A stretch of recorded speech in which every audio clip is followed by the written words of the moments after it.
Hey folks, and welcome back to another Ready Steady Play review. In this review, I'm reviewing Barcelona, designed by Danny Garcia and published by Board & Dice. This is a review copy kindly given to me by the publisher to check out here on the show. And it is a Euro game for 1 to 4 players and reportedly plays in 60 to 90 minutes. So, I'll take you through a brief overview of the rules and try to give you a sense of how the game plays and how it feels when you're playing it, and then I'll give you some of my thoughts and opinions at the end of that section.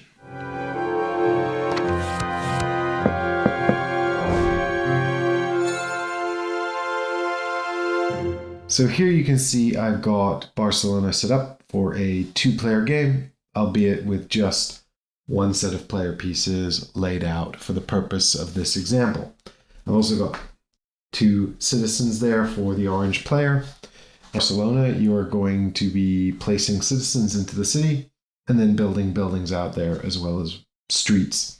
This represents the architect Cerdà designing the city historically during the late 1800s. What Cerdà was charged with doing was building up sort of social housing with access to public services and amenities and things. However, as more and more people came to live there, the buildings got increasingly developed, and to a degree that went against Cerdà's design. On your turn, you will have 2 citizen tokens like this.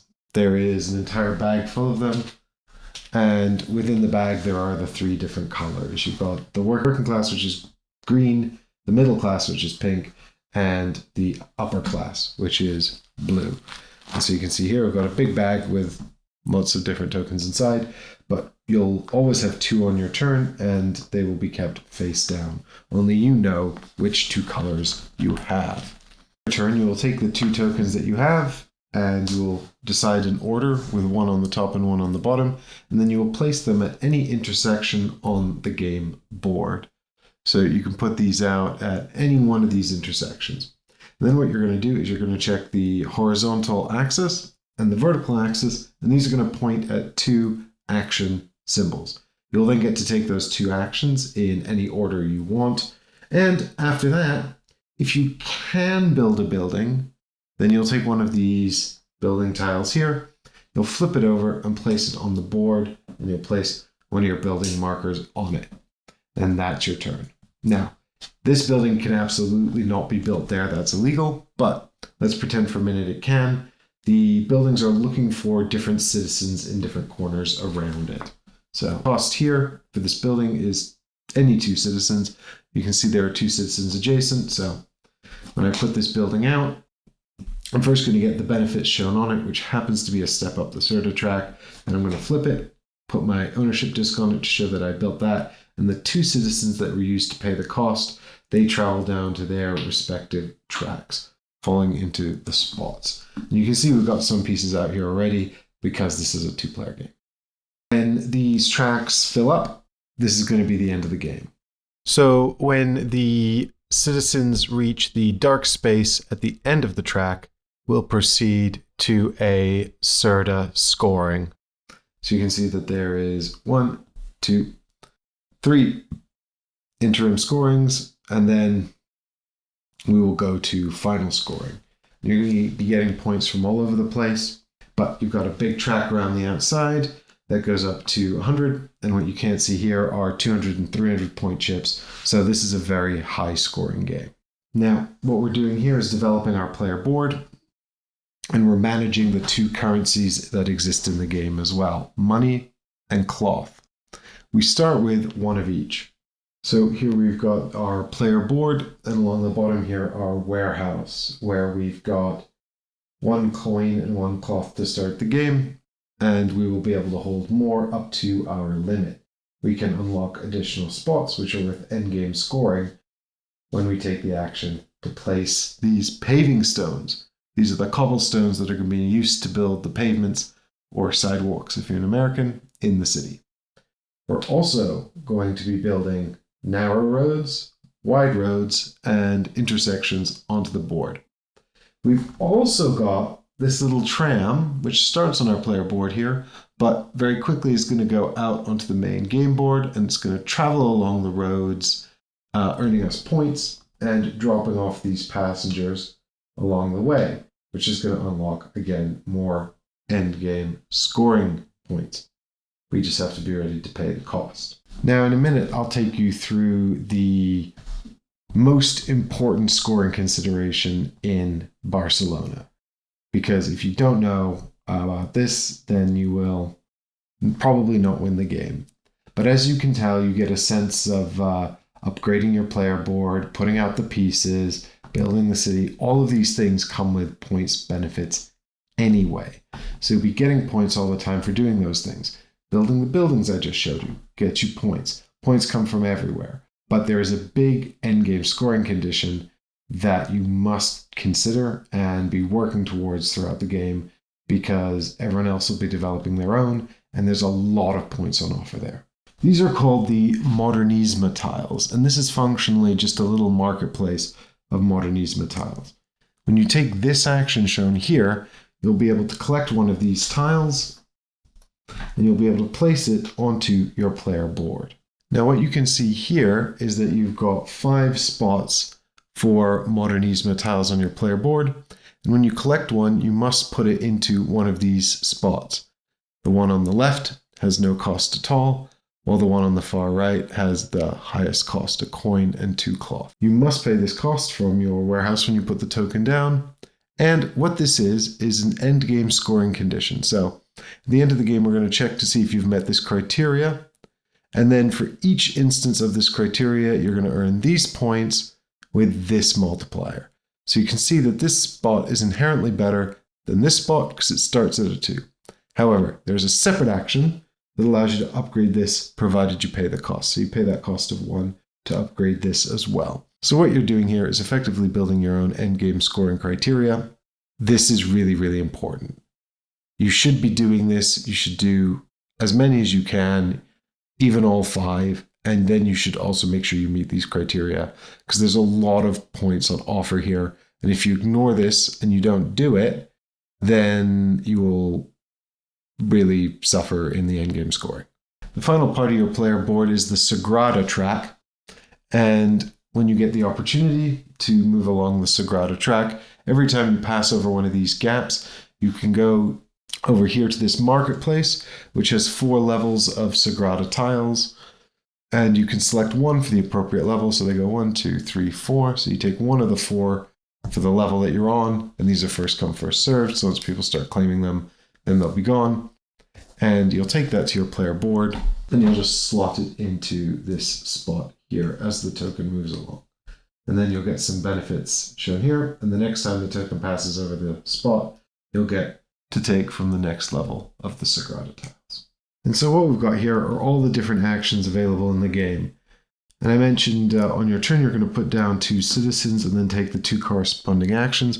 But you might have noticed as well that you can actually cover up an intersection, which gives you 2 actions and a 3rd action on the diagonal as well.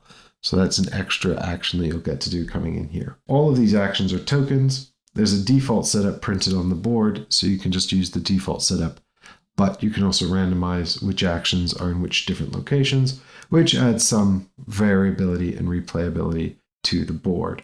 So this is the place a cobblestone action. You simply take one of the paving stones from your player board and put it out onto the sideboard. So here is the sideboard, and you can play the cobblestone adjacent to any, orthogonally adjacent to any existing cobblestone, taking the benefit shown adjacent to it. Some of these include bonus actions as well as resources. This next action just lets you place little streets out onto the main game board. So you're going to take some of these little streets from your player board here, and you're going to put them over the streets on the main game board. And these can go pretty much anywhere, and they're going to cover up symbols, which is going to get you more stuff. And you're also going to check the number of streets in the whole street and gain points based on how completed that is. So you're incentivized to sort of finish off other people's as well, because it's just about the total tiles in the street, not who owns them. You're going to do the same thing with the big ones. except that they go along the diagonal and around the outside. Now, you can also place the intersections, and they go here in these spots. So as you play these intersections out into the main game board, what you'll do is you'll reveal all these different incomes, and then whenever someone places citizens on your intersection, whether it's you or another player, then you can have some incomes based on how many you've unlocked. So if you unlock 2 spaces, then you can have 1 income of either type. If you unlock 3 spaces, now you can have 2 different incomes from the 3 shown. But in order to place the intersections, you also start having to pay an escalating cost. This action up here lets you advance 2 steps up the Cerdà track. This one here lets you move your tram. So the very first time you take this, you're going to put the tram out, and then the tram instinctively moves 2, and then you can also drop off a passenger where you end up. Then you're going to get points for doing that as well. Here you're just going to get some money resource. Here you're going to get to place one of the modernismo tiles into your player area. Over here it's 3 points and a cloth. Down here you're going to get to build a public service. So Cerdà was dead keen on public services, and you can buy these tiles for the price shown. You're going to get to do what's shown in the middle of the tile. In this case, place a modernismo tile to your player area, ignoring the cloth cost. You're also going to get 10 points immediately and 2 steps up the Cerdà track. And then you just flip that over and keep it in your player area because it looks nice. The final action, which in our random setup here is actually on the diagonal, is just this: upgrade the cube on the modernismo tile. So I showed you how this worked earlier, but you just pay the cost and move the cube up to the next level. So then here you've got the Cerdà scoring. And so this is just saying, right, we're going to give you 2 points for every public service that you've built. And these are also randomized. Then we're also going to check your modifier on the Cerdà track. So for example, you've got 2 public services. That's going to be worth 4 points because they're 2 points each. And then we come over here and check your position on the Cerdà track. In this instance, you're here in the 2 times multiplier bracket. So those 4 points are going to become 8 points. Then at the end of Cerdà scoring, you're going to reset to this position here. We're also going to reset the offering of modernismo tiles. Let's reset the Cerdà track. Once the points are awarded, this is flipped over and gameplay continues. So this is going to be scored when a citizen reaches one of these spaces. We'll continue moving along, crossing off the different sections as these tracks fill up. After this last one is filled in, this will be scored. Then we'll finish the round so that every player's had the same number of turns and go to final scoring. So there's a lot going on in Barcelona. It is, again, another sort of solidly middleweight Euro with a lot of moving parts. There's potential to combo here, not as much potential to combo as there is in Windmill Valley, another Danny Garcia design, but there is still a knock-on effect. There is an element of resource management as you manage the space in the warehouse, the coins, and the silks as well. And fundamentally, you're going to be restricted to an extent by the 2 citizen tokens you've drawn, because they're going to dictate which of these buildings you can put out, which are going to be worth different points at different times. On the track here, as these fill up, there's always going to be a leftmost points value on one of the tracks. And whenever a building is built, it scores points equal to the leftmost open spot, no matter what kind of building it was. And so there is this whole sort of timing element around where the citizens are going and also which ones are on top, because those are used to pay the prices for the buildings, which varies. Now, what's also interesting to note is that the most profitable building, the luxury overdeveloped apartments, I guess, luxury because they have upper class in them and they cost 2 more of any type, but they're worth 7 points and 2 Sagrada points, but they reduce your position on the Cerdà track. Cerdà was not a fan of these overpopulated developments, which I think is really cool. I think it's cool how that design element is reflected here. You can see that there was a lot of love for the theme and the architecture of Barcelona. I really like in principle, the Cerdà track as well, this sort of escalating multiplier, provided you've met the conditions on these scoring tokens that have come out. And of course, these 3 have been dealt out at random from a whole set, so that's going to be quite variable as well in repeated plays, what Cerdà is going to be looking for. And there's a lot of nice little timing considerations here in the game as well. You know, if you get the first building in a row, you're going to get 5 points for that, and this is going to flip over. The scoring markers do go up to 300, so it's expected you're going to make your way around this board several times. And then, of course, final scoring as well will push you further up. So there's a lot of points on offer here again, and it's, you know, it's awarding points all the time for doing different things. Every time you build a building, you're going to get points. You know, placed into that row, you're going to get points. Some actions simply award points. And you may not always be able to build buildings either, because it depends, of course, on the availability of the citizens on the intersections. I really liked Barcelona. I've only played it at 2, and I'd be interested to see how it feels at higher player counts. I think that there is some scope for player interaction here, as they could play on your intersections, as, you know, and that gives you some income between turns that might be unexpected and change your plan. There's also the ever-growing presence of citizens, which I really like, because every turn players are putting out citizens and then maybe spending some. At the beginning of the game, there are only a few citizens, but then, you know, there will come a tipping point where there are citizens together, and those can be spent, you know, and so you can see here you've got this corner building that costs 2 citizens. So that'll pop down in there. These ones will come off, and they reveal 2 more doing something else. And now they can't be used for this, so they need to wait until another pair comes along and maybe makes this spot accessible. In the 2-player game, this felt very much on the line of just the right amount of citizens. I would have liked to see sort of more jockeying for position.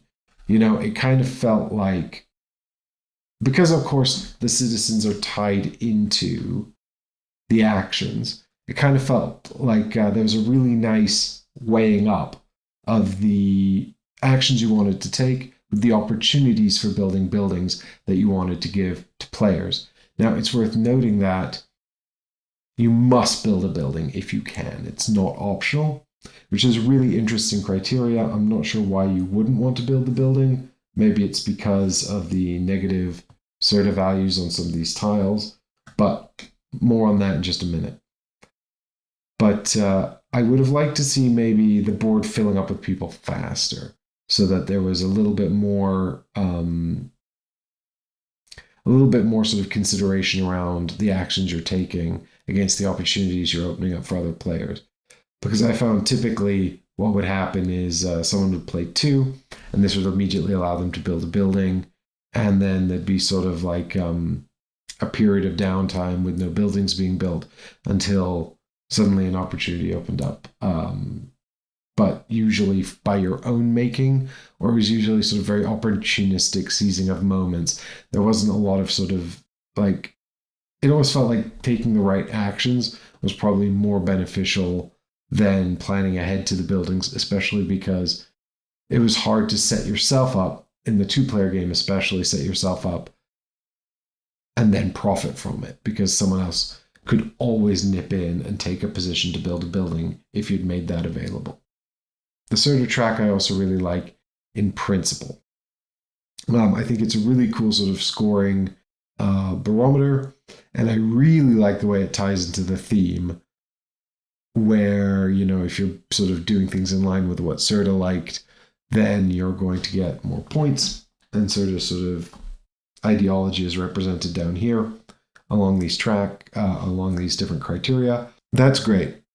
However, one thing I found was that between the 3 Cerdà scoring rounds, my opponent and I always managed to get pretty much to the top of the Cerdà track, even when we were building the luxury buildings and losing Cerdà points.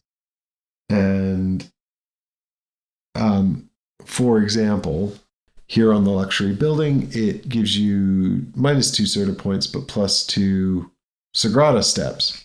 So then you come over here to your player board, you take your 2 Sagrada steps, you've passed a level 1 position. So then you go ahead and grab this Sagrada tile, and that gives you +1 Cerdà point and 2 points. So now you've got half back the Cerdà points you lost already. And so you probably aren't building blue buildings and taking level 1 Sagrada tiles. But what we found was that recouping the Cerdà points was relatively straightforward. So I would have liked to see that track maybe be longer and more punitive if you're, I guess what I'm saying is sort of more strategic branching between doing the things that Cerdà liked, like building the roads, building the buildings that he liked, building the public services, and maybe going the other way and sort of being the nefarious developer, overdeveloping the buildings for profit, but losing standing with the civic planner with Cerdà. So that would have been really interesting. As it stands, it's more kind of like just a sort of a minor side management game that you're doing, because going up on the Cerdà track is really important, provided you're meeting the criteria, and you are probably doing that, and you probably ought to be doing that. Now, having said that, what I do really like about this game is the restriction in the color of citizens you're putting out, and also the sort of developing of the board state, because on your turn you put out 2 citizen tokens into an empty intersection, but it must be empty. So, if you want to have, build the paving stones and also move the tram, if you go here, it's now going to be those 2 citizens, something needs to happen with them before anyone else can go there and get those 2 actions specifically. Also, if you want 2 points on the Cerdà track and you want to build an intersection, you can't, because they're both on the vertical, so they can't be paired together. Now in the next game, they might not be, because these are randomized, so now you could do that action combo. So I do really like that variability. I think it gives a nice sort of replayability to the game. It's a little unexpected. I like the way the city develops over the course of the game, with the roads coming out, the board state developing. It starts to look really nice, and the little trams that players have got are moving around, dropping off people. I think that the iconography in this is great. There's very little to learn. There's very little that's unintuitive. It almost all makes very clear sense. The only sort of unique elements really, or mass unique elements, are on the Modernisme tiles, which, as I said, are really important. You can learn those pretty quickly, and they're fairly easy to decode. I thought the rulebook was pretty good. There was a few little elements in the rulebook which I would have liked to be much clearer. But, overall, the rulebook did a really good job, and it's also filled with facts about Barcelona and the city and and Cerdà and what he was trying to do. So that's really great, and I really appreciated all of that context to what was happening in the game, and it certainly helped to situate the actions we were taking and the things we were doing. So I really, really liked that. One more observation I had was that towards the end of the game especially, the blue buildings are worth 7 points, and additionally the value of the buildings is escalating. So of course you've got the track down here. The way this works is that every time you build a building, no matter what kind of building it is, now this one's going to get you 7 points in addition, but when you build it, it's also going to get you points equal to the lowest face-up value. So those values towards the end of the game are hugely consequential, and based on which 2 citizen tiles you drew, you could be locked out of scoring quite a lot of points. When all of these tracks are filled up, then each building becomes worth 20 points. And that's a huge swing. And if you just happen to draw the wrong color citizen tiles, you could be locked out of potentially a big score. Now, it's worth noting that the light green ones are 2 of any citizen type. So the chances of this happening are more limited. These ones can build on top of each other. So you build out the light blue one first, and then the pink one can go anywhere or on top of a green one. And the blue one can go into any spot or on top of the pink one. So these ones can develop upwards. It's effectively overdevelopment. As more people are moving in, the building is becoming more crowded. And that just makes these ones a lot more versatile. So towards the end of the game, if you're drawing the blue citizens, you have a lot more options and potential for a lot more points. I could see this random element really frustrating players that are coming to this and wanting to treat it like a more deterministic Euro, because the only real random elements in this game are coming from the random draw stack of Modernismo tiles, and the bag of citizens. In my limited play experience, I didn't find this bothered me, but I like a bit of random flavor in my Euro games. Certainly I like something that shakes things up a bit, makes you think a little bit about different strategies. I quite like the conundrum of drawing 2 green citizens in the final closing minutes, and trying to figure out, well, if I can't profit from building a building, how can I profit? Where else can I go? What else can I do? So I like that, but I could definitely see it being a sticking point for some people. But the game's relatively quick and easy to set up. Once you've played it once, the rules are pretty straightforward. And there's a lot of sort of interlocking steps, but it comes with some nice player aids, which have the turn sequence on it and the actions. And, the turn sequence is fairly straightforward once you've run through it a few times, as is all the actions as well, fairly straightforward. If I had to bring up one other little observation, is you've got these building tiles on your player board, and as you build the buildings, these will go out onto them, so these will unlock and give you more Cerdà points, and then you can keep building buildings beyond once all the tiles have been placed. You just don't get to put out any more tiles or tokens, wooden tokens. In addition, there's no benefit, like if you would put out a token but can't, and certain criteria check to see where you've put your tokens. So there's an element of looking to see that and maybe trying to time that right. But there's only so much you can do, because when you build a building, you have to put a token on it. This felt a little bit weird to me. I don't know why the tokens are limited. Possibly it's just a component limitation, but I just feel like, at the top of the Cerdà track, much like most Euro things, if you bump up against the top and would have a benefit, you get a point. Well, you get 2 points here. In this case, I just felt like maybe when you should put one of these out, but you can't, you should get something, or something should happen. It feels odd to me that this track just empties, and then you keep behaving as though it's not empty, and you just don't put them out anymore. And then things that look for them on the board, like scoring criteria, just don't understand the ones that you built after you ran out of stuff. So it might be something to do with the multipliers that look for that criteria. Maybe they were, maybe they could escalate to an imbalanced state, and that's why it's been limited in this way. But that just felt a little weird to me. Also, the intersections. I really like this idea. I really like the income idea, but in a 2-player game, no one would play. Well, the other player would never play on my intersections. And I wish maybe there's a little bit more incentive to get them to do that, because you play 2 citizens onto an intersection, and then it takes a while for this to be freed up. And it makes the incomes quite difficult to gain regularly, which is a pity, because I thought this was a really cool mechanism. And I really like the idea of getting out all of these areas. But unlike the other tracks, like the passenger track here and the warehouse track down here, these both have massive endgame scorings, and this doesn't have any endgame scoring on it. So you really need to be benefiting from these incomes. But I just felt like in the 2-player game especially, they were never getting trod on. So I just never got the incomes, and I didn't feel like that was as valuable given the endgame scoring on these other 2 tracks. Particularly the warehouse track, because this opens up more spot for holding resources, and you're really going to want to hold more resources because those are super important. And additionally, this comes up here and gets you like more bonus resources or bonus actions or steps up the Cerdà track. So this just feels like a much better action overall, I think, than this one. But what the intersections do is they give you much more flexibility with your little tram. Because when you trigger the tram action, the tram's going to move 2 steps.